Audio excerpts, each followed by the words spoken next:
Coming up on Valley News Live at 10, the FDA clears a second vaccine to help in the pandemic. Last-minute shoppers are wondering any way to get a gift delivered by Christmas, plus a cry for help coming from the industry that puts on live events in Minnesota. Valley News Live at 10 starts right now.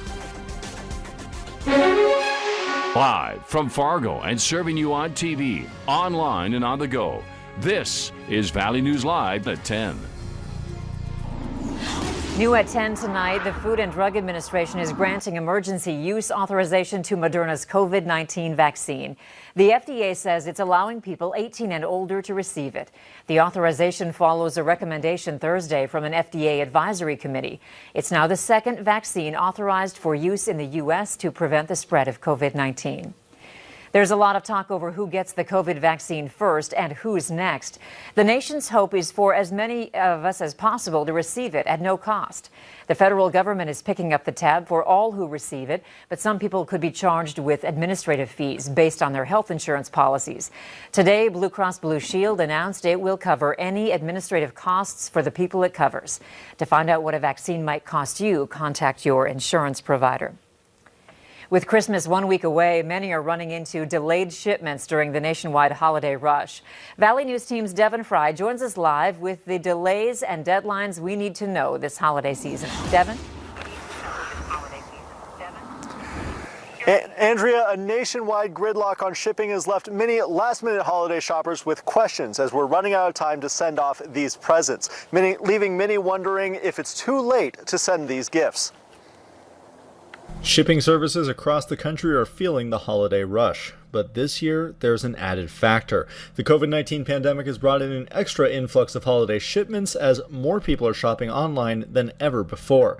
A statement we received from the U.S. Postal Service says that they've experienced increased volumes of mail and packages in Fargo and across the country and are currently working 24 hours a day to process all the mail. A representative from a locally owned shipping store told us that they've also seen an increase in demand this year, but thankfully the delay for local deliveries has been minimal. I haven't seen them locally. I have seen packages getting shipped, further away in the East Coast, West Coast, kind of like those areas. That is taking a little bit longer, but nothing too terrible locally that I've seen. Christmas is just a week away and many deadlines for shipping have already passed, but Lee says that it's not too late if you haven't sent your packages just yet. It's definitely not too late to send stuff if you have the right mindset of it may not arrive on time, but just getting it in the mail stream, I think, is a little bit of a peace of mind with, presents and things getting where they need to go. Many companies are also offering fast service for shoppers who may have procrastinated this year. Amazon has millions of products available for one-day delivery through Amazon Prime, meaning that you could order your products by December 23rd and still get it in time for Christmas.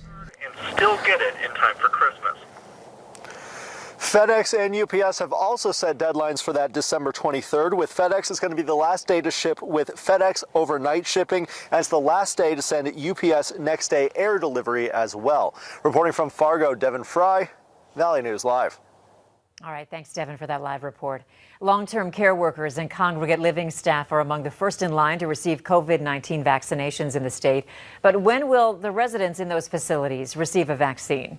All residents living in a congregate setting who have opted into the federal pharmacy partnership program with CVS and Thrifty White have the opportunity to be vaccinated starting December 27th.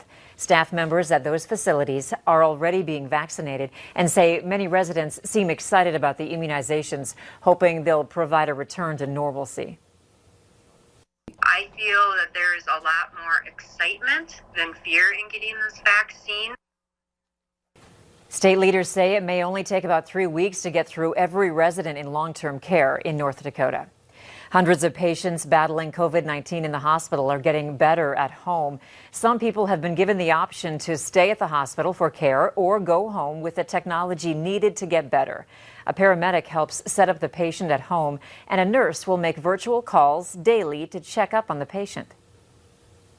I'm a little intimidated by that because I'm just so technologically challenged. I just don't like mechanical things. But it was so simple. It basically push this button, that button, and this button, and you're good to go. We're freeing up hospital beds for the most sick patients, and then those other patients get to recover in the comfort of their own home with their loved ones. Allina Hospital Home Care currently offers the home recovery program at 5 hospitals in the metro. It's expected to be offered at other regional sites soon. There are other Minnesota hospital systems offering something similar for COVID-19 patients. Today marked the second commencement ceremony of 2020 for colleges and universities across the valley. It's a day nursing students say is about celebrating the challenges this year and how far everyone has come. April Lee from Ulen, Minnesota, is a current volunteer firefighter, Sanford patient care technician, and as of today, a 4.0 nursing grad from Minnesota State Community and Technical College. She says she's eager to start working on the front lines of the pandemic and join other healthcare workers who've been risking their lives for almost a year. In the nursing program during this and they made it through it, I feel like you can get through anything.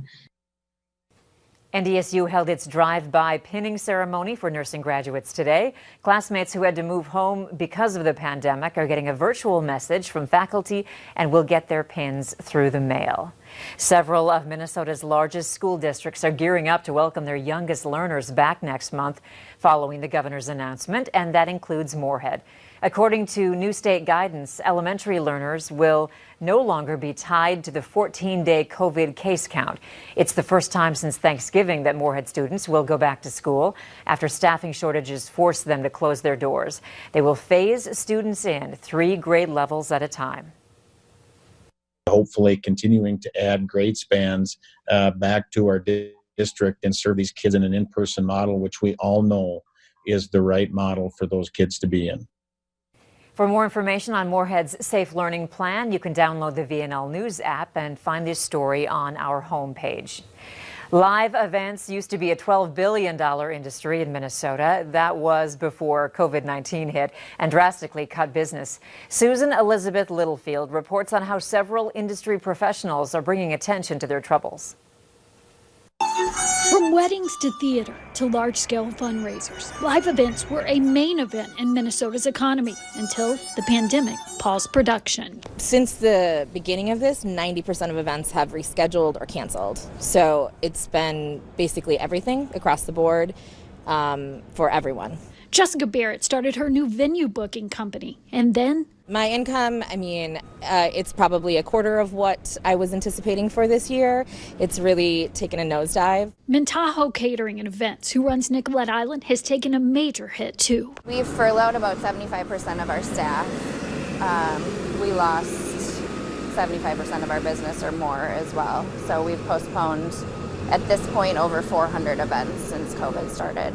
So to get their point across, they did what they do best and decided to throw an event with no attendees to raise awareness for the people who are out of work. We feel lost right now. We're hearing a lot about hospitality, restaurants, hotels, but nobody is talking about our industry. From makeup artists to lighting techs and all the jobs in between, at ARIA Event Center, each placeholder represents the many professions that have been displaced. And the centerpieces are the startling facts. It's a silent scream for help. We need the congressional leaders, our elected officials, to provide relief for us, to help us get that bridge so that we're still here on the other side of this crisis. Yet another blow to the struggling industry is coming. Various New Year's Eve events are being canceled. Still ahead tonight, just hours before the deadline, lawmakers reach an agreement to avoid a government shutdown. Plus, the temperatures weren't too bad today, but that wind. We'll find out from Hutch if we'll see a calmer weekend. He's in next with your weekend forecast.